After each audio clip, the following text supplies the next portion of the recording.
This is the last book of Toynbee before he died. Yes. And while he has made in other books. What's the title of this book? Mankind and the Mother Earth. I see. But in the other books. Yes, he's a very good writer. He is very good, of course. He's an authoritative historian. In the tribute has been said that he is one of the greatest historians of this century. Exactly. But he made some very, complimentary remarks to Islam in other books, Civilization at Trial. That's right. Yes. But here, he has made certain observations which even could be tenable by history, goes counter to the concepts of Islam. For he says that whereas it is true that in the beginning, the Prophet Muhammad sallallahu alaihi wasallam was able to weld the heterogeneous tribes of Arabia into a homogeneous community of the believers. But later on, the Arabs never had the same idea of Ummah, which later on developed it. He said that the Arabs thought themselves... He's quite right. He said the Arabs thought themselves the first recipient of the message of Allah, of God, and then those non-Arabs were converted. First of all, Arabs tried to Arabize wherever they went.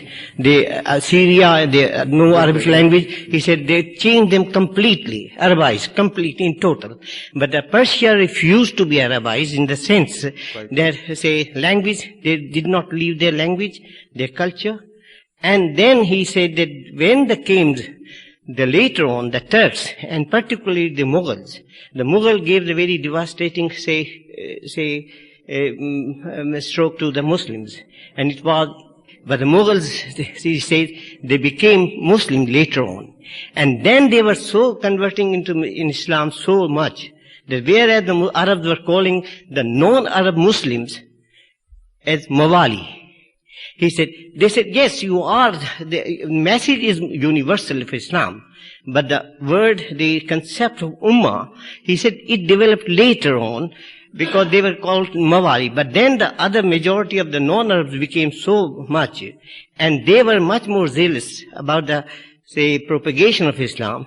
Then they say, no, it is Ummah, and everyone is there on equal footing. No question of Mawali, that you are the friends of it. It is a patronizing attitude.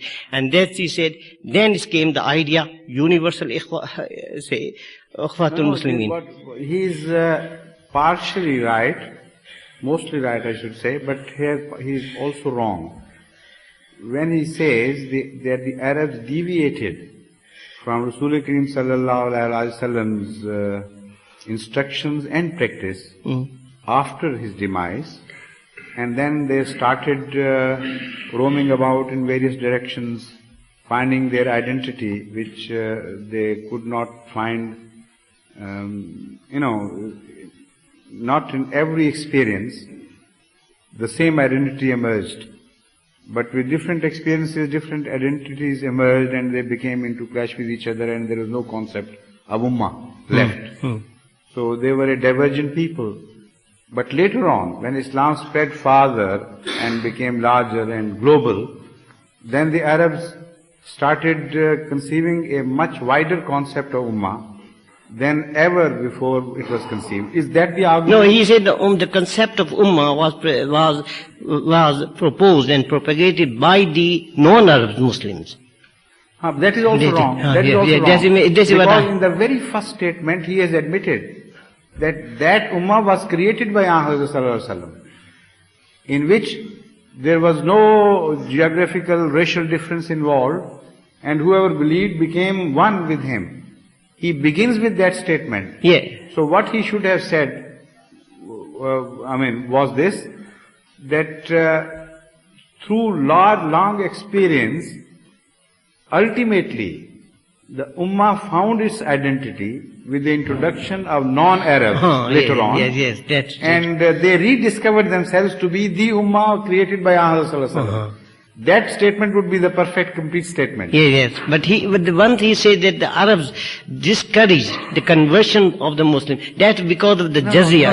This I can't understand how that this is wrong. This is wrong. In fact, Arabs remained in the forefront of the preachers, all the preaching movements for a long time to come.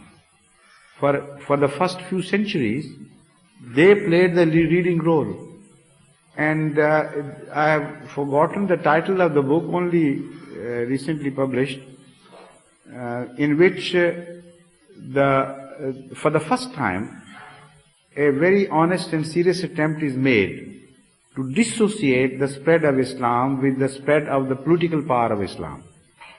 And it is a very well documented book which presents exact facts from various periods of Islamic history, from various countries, that despite the fact that the Muslim rule was firmly established for many hundred years in certain countries, yet the Muslims remained in minority.